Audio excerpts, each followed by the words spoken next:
অবশেষে উচ্চ মাধ্যমিকের রেজাল্টটাও বেরিয়েই গেল। অঙ্কিত ভীষণ আপসেট। যতটা আশা করেছিল তা হয়নি বলে বাবা মায়েরও মুখ ভার। শেষ পর্যন্ত মনে হচ্ছে জেনারেল লাইনেই পড়তে হবে। বাবা আগেই বলে বসলো, যাও এমএসসি করে চায়ের দোকান খোলো। ভাবছে অঙ্কিত, 1 বছর ল্যাপস করে জয়েন্টের সিদ্ধান্তটা কি ঠিক হবে? না, গাইড করার মতো আপাতত কেউই নেই। বাবা তো বলেই দিয়েছে, যা ইচ্ছে করো। মা অসন্তুষ্ট স্বরে বলল, মীনাক্ষী আন্টির ছেলের রেজাল্ট শুনলে? সম্ভবত 20-র মধ্যে আছে রাকেশ। অঙ্কিতের আপাতত শোনা ছাড়া বলার কিছুই নেই। একবারও জোর গলায় বলতে পারছে না, আর নিতে পারছি না। ফোনের কথাগুলো আবছা শোনালো সুলেখার। এতটা খারাপ করলে কি করে? প্রেমাংশুর সামনে এখন আমি কি করে মুখ দেখাবো অঙ্কিত? অঙ্কিত বলতে পারছে না সুলেখা কি রেজাল্টের নাম্বারের বিচারে বয়ফ্রেন্ড চুজ করবে এখন থেকে? প্রেমাংশু নাকি অঙ্কিত? অঙ্কিত শেষ চেষ্টা করে বলল, বড্ড কষ্ট হচ্ছে সুলেখা, প্লিজ আজ একবার বিকেলের দিকে পার্কে আয়। সুলেখার স্পষ্ট জবাব, হবে না রে, প্রেমাংশুর বাড়িতে আজ সেলিব্রেশন আছে। সুলেখার নিজের রেজাল্ট যদিও অঙ্কিতের থেকে অনেকটাই খারাপ, তবুও প্রেমিক হিসেবে আপাতত অঙ্কিতকে মানতে নারাজও। বড় মামা বিকেলের দিকে ফোন করে বলল, সব আশায় জল ঢেলে দিলি রে। অফিসে সবাই জিজ্ঞেস করছে ভাগনা কেমন করেছে, বলতেই পারছি না। ইস, কি যে করলি। ধুর, বাঁচতেই ইচ্ছে করছে না অঙ্কিতের। এতজনের সব ইচ্ছা পূরণের দায় যে ওর ওপর ছিল, ও সেটা ভাবতেই পারেনি। একটা অদ্ভুত হতাশা হাতছানি দিয়ে ডাকছে ওকে। বারবার মনে হচ্ছে ও বোধহয় হেরে গেল, সকলের স্বপ্নগুলোকে ধ্বংস করে দিল ও। অসহায় লাগছিল অঙ্কিতের। বিকেলের দিকে অঙ্কের স্যার রঞ্জিতবাবুর কাছে গেল রেজাল্টটা নিয়ে। একমাত্র অঙ্কের নাম্বারটাই লোকের সামনে বের করার মতো, 98 পেয়েছে। রেজাল্টটা সামনে নিয়ে বেশ কিছুক্ষণ চুপ করে বসে থাকলেন রঞ্জিত স্যার। জয়েন্টেও পেলি না তাই না রে? ও ঘাড় নেড়ে নীরবে না বলল।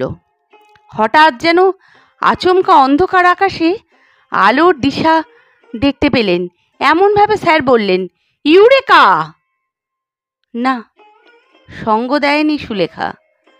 প্রেমাংশু প্রায় 45 নাম্বারের ব্যবধানে সুলেখাকে জিতে নিয়ে বেরিয়ে গিয়েছিল। কদিন ধরে খেতে বসলেই বাবার ইচ্ছাকৃত দীর্ঘশ্বাস অঙ্কিতের মনে হতাশার জন্ম দিচ্ছে। মা বলল, ক্রিকেট ম্যাচ কম দেখলেও ভারত ওয়ার্ল্ড কাপ জিততো না, কিন্তু তোমার রেজাল্টটা ভালো হতো, আমার সম্মানটুকু বাঁচতো। বাবা, বাবা দেখো, আমি ড্রয়িংয়ে সব থেকে বেশি পেয়েছি। ছেলের রেজাল্ট হাতে নিয়ে চমকে উঠল অঙ্কিত। প্রায় সবেতেই কম নাম্বার, শুধু ড্রয়িংয়ে ফুল মার্কস। ফোনটা বাজছে অঙ্কিতের জিন্সের পকেটে। ছেলের রেজাল্টটা টেবিলে রেখে ফোনটা ধরল ও। স্যার, আপনার লেখা অঙ্কের মজা বইটা আরেকটা এডিশন ছাপাতে চাই। ম্যাথের প্রফেসর অঙ্কিত রায় 5 বছরের ছেলেকে বুকে টেনে নিয়ে বলল, বিকেলের দিকে বাড়িতে আসুন, ইউনিভার্সিটি থেকে ফেরার পর কথা হয়ে যাবে। অঙ্ক নিয়ে কিভাবে ছেলে খেলা করা যায় তা অঙ্কিত স্যারের স্টুডেন্টরা ভালোই টের পায় ওনার ক্লাসে। নয়না ক্লান্ত স্বরে অঙ্কিতকে বলল, দেখেছো তোমার ছেলের রিপোর্ট কার্ড? সবেতেই তো খারাপ গো।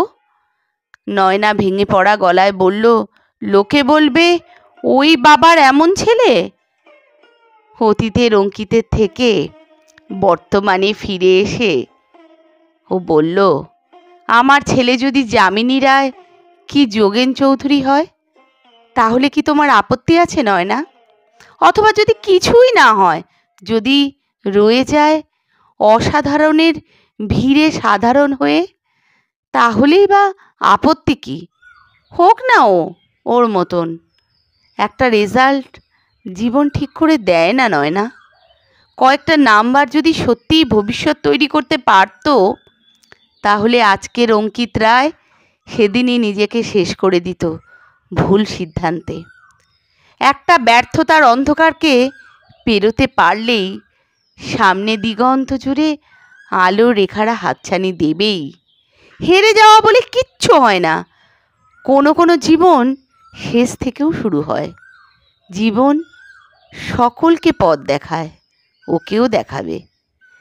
লিখেছেন স্বনামধন্যা লেখিকা অর্পিতা সরকার। অর্পিতা সরকারের লেখা মানেই অন্য কিছু, অন্য রকম।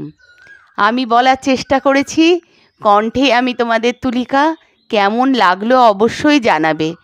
এত সুন্দর একটা মোটিভেশনাল গল্প শুধু আমাদের নয়, আমাদের আগামী প্রজন্মের জন্যও স্মরণীয় হয়ে থাকবে। সবাই শেয়ার করো। এত সুন্দর গল্প কিন্তু সবার শোনা দরকার, প্রত্যেকের প্রয়োজন। ভালো থেকো সকলে, সুস্থভাবে জীবন কাটাও।